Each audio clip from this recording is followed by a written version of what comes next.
Well, Afghanistan, they continue to show why they are one of the teams to look for in this World Cup, because at 92 for 2, you would have expected that the Netherlands would put up a good fight on a wicket, which is assisting turn.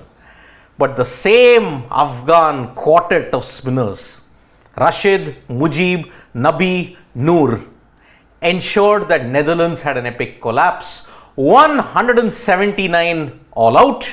So far they were ahead of the over rate. They were at least 7-8 minutes ahead of the over rate. They were at one point, even before the match finished, they were 42 minutes ahead of finishing the match, which meant that they were 4 overs ahead. Of course, that is a big benefit of being able to play 4 spinners in your lineup. But they were also, generally speaking, overall very consistent, very, let's say, good with hitting the right lines, and generally speaking, there is one other factor we'll touch upon in just a bit, which led to the Netherlands' downfall. But overall, you would argue that Afghanistan's spinners did exactly what we'd expect them to do. They'd, have the opposition in knots. And after that, it just didn't seem like Netherlands had any answers. Yep. Yes, they did attack Fazal Haq Farooqi early on, but beyond that, they didn't really need to turn to anyone else. I mean, how often do you see teams bowling an off spinner in the death?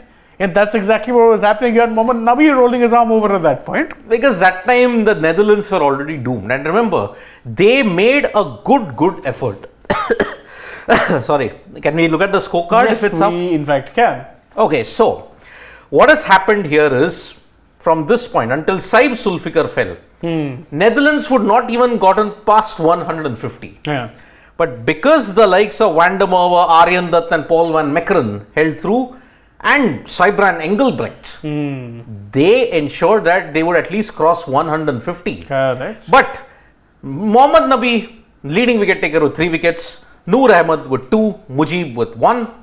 But the leading wicket taker, Mr. Runouts, Max O'Dowd, Colin Ackerman, Sybran Engelbrecht, Scott Edwards, the top order running themselves out and ensuring Netherlands had absolutely no momentum whatsoever. And I like that you mentioned the words running themselves out, because if you have to pick out all 4 of those runouts, not one of them was down to an exceptional bit of fielding or some next level athleticism from the wicketkeeper. No, they were just conventional collecting of, it was old school, good old fashioned style runouts, very basic, very sticking to the simple stuff.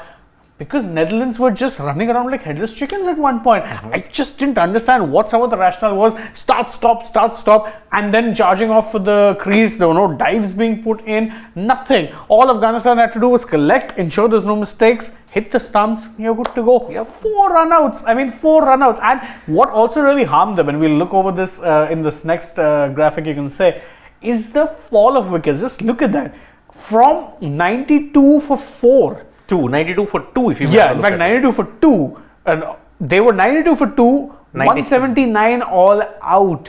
That means basically you've added what? 79 plus 87 runs. 87 runs, and you've lost 8 wickets. Yep. That means on average nearly every 10 runs scored, you were losing a wicket. Yep. That's just not good enough. And again, run out, and it was nothing, as Shane pointed out.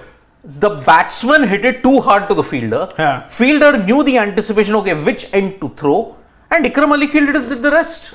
And there was proper coordination between the Afghanistan fielders. And because of that, O'Dowd, Ackerman, Engelbrecht and Edwards, 4 guys who you expect to play a long innings, all gone. And that's why they are a good 80 runs short of where they should be. Absolutely.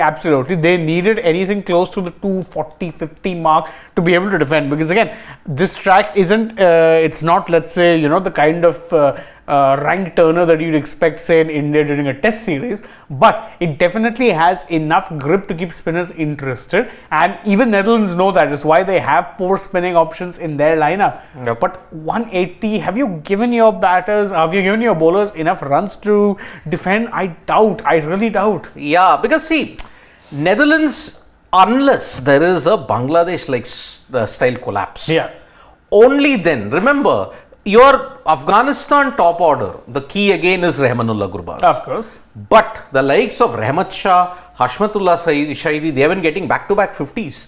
And in rather tougher conditions also. Yeah, I would say even Ibrahim Zadran's also been, see, he's not someone who's going to light the stage on fire with his shot making. Gurbaz is definitely that kind of player. But Zadran is very perfectly suited for a team like Afghanistan where, they're not going to be scoring 300 plus every single time. But if they bat sensibly, can get to about 280, 290 and then have the bowlers to defend that. I think this is a chase right up the alley of a lot of their batsmen, whereby they just don't need to take any risks. There's no need to take risks at all. But remember, in both times that Netherlands have defended a total, it wasn't a big total that they defended, it was a small total.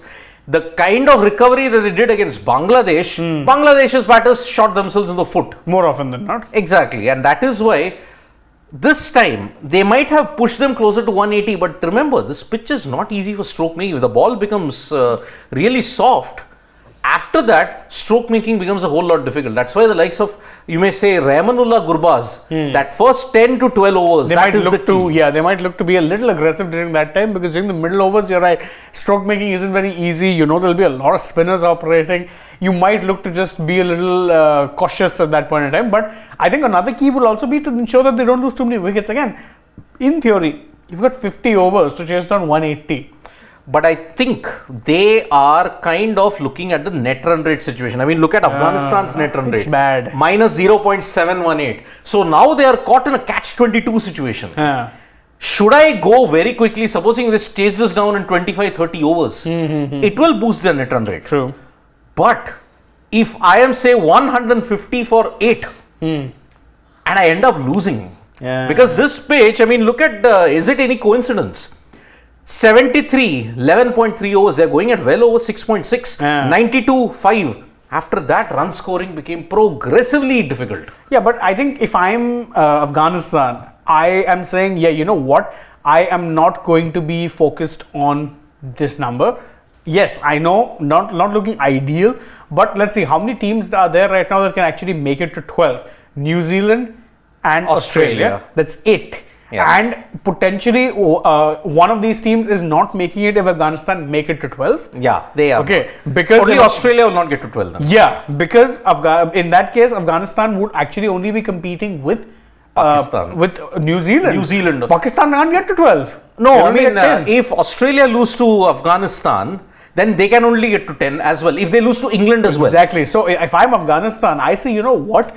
Let's not keep net run rate at play here. Take it one game at a time. And I know that their next 2 fixtures are tough fixtures.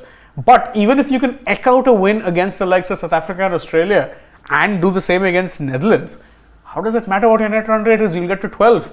You'll be one of 4 teams potentially who could get to 12 then. I don't think the net run rate would really matter. If I'm Afghanistan, and again, I know that, right now they're in with a golden chance. Their fate's in their hands. I would take more heart from the fact that they've won more games in this tournament than they've ever won in any single edition. 2015 they won 1.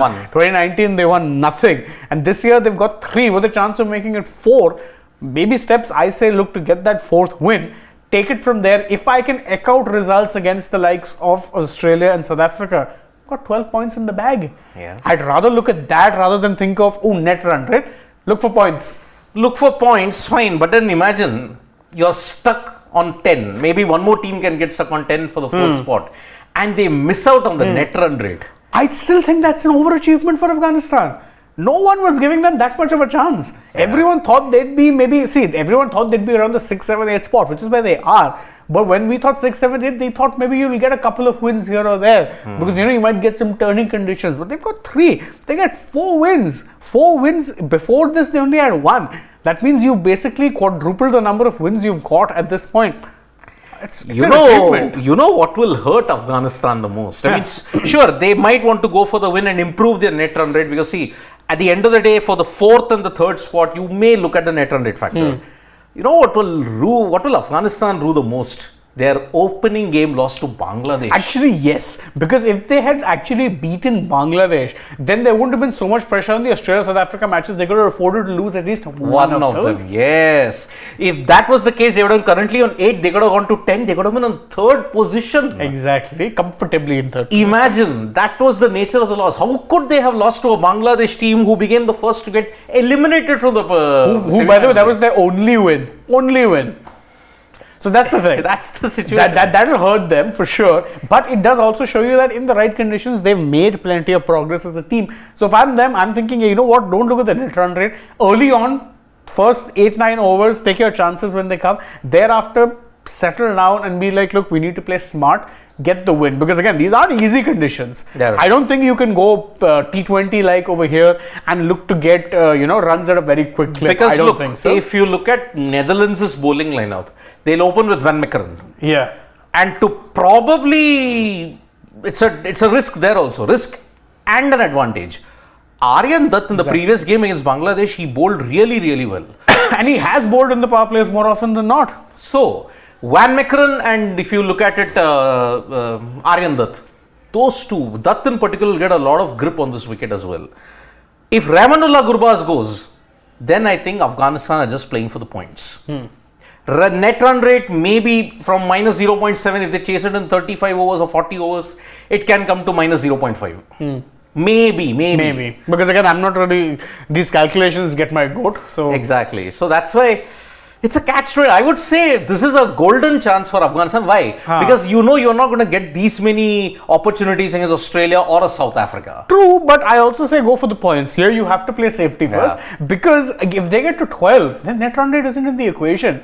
Then the net run rate will determine whether they finish third or fourth. Yes. That's the thing. So I think if they can make it to the semis, it'll be a massive overachievement. In fact, I dare say, even if they come close to making it to the semis, it's an overachievement. So go for the points because you're not going to get that luxury. And I would say go for the win big if you had good batting conditions. Correct. If it was in Ahmedabad, Mumbai, Bangalore, or you knew, it's a nice flat track, you can actually go hammer for tongs. It doesn't really matter if you lose a couple of wickets because you only need 180. Correct. Here you lose a couple of wickets and things get very, very interesting because it's a low score.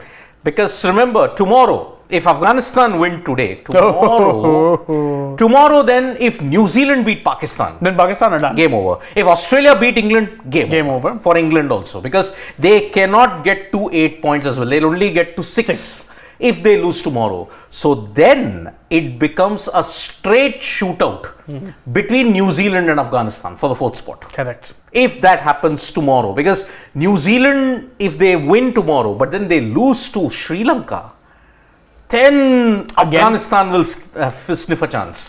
But again, because Afghanistan are facing the two strong teams in Australia and South Africa last, that's where I think they will rue that missed opportunity against Bangladesh. That was, everybody will say, why? How could they have lost to that Bangladesh team? Agreed, Shakib was in good form in the first game. He took wickets, he scored runs. But since then, Bangladesh have been a horror story. Exactly. Every ICC event that is, it's always been. So let's quickly, we can wind this up and let's say if you have to pick a winner, obviously I think you're going Afghanistan, but how many overs do you think they're getting it in?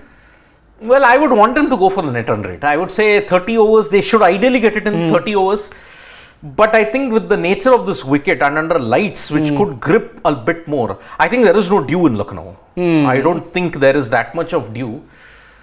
I think 40 overs. Yeah, I was also thinking around 38 is what they'll probably get it in. If they can do anything more than that, pleasantly surprised, because maybe, you don't really know. Maybe this pitch defies a little bit of convention, becomes easier to bat on. You don't really know. Hope so. If that happens, then I think Afghanistan will really fancy their chances of going for the win. But remember, day-night matches in Lucknow, it's become difficult to bat. That's the thing. That's why I said it has to defy convention. Yeah, but I think Netherlands don't have the score to put, and they don't have the bowling lineup. No, they need 3 early wickets. 3 early wickets.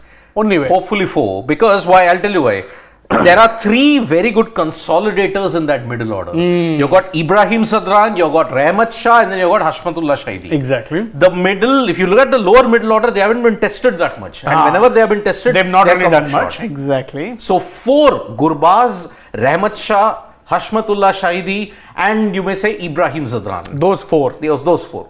So that's why it won't be I hope it's a straightforward chase for Afghanistan. I want them to improve the net run rate so that they are right in that midst. Then it'll really send some shivers, let's say, across the border.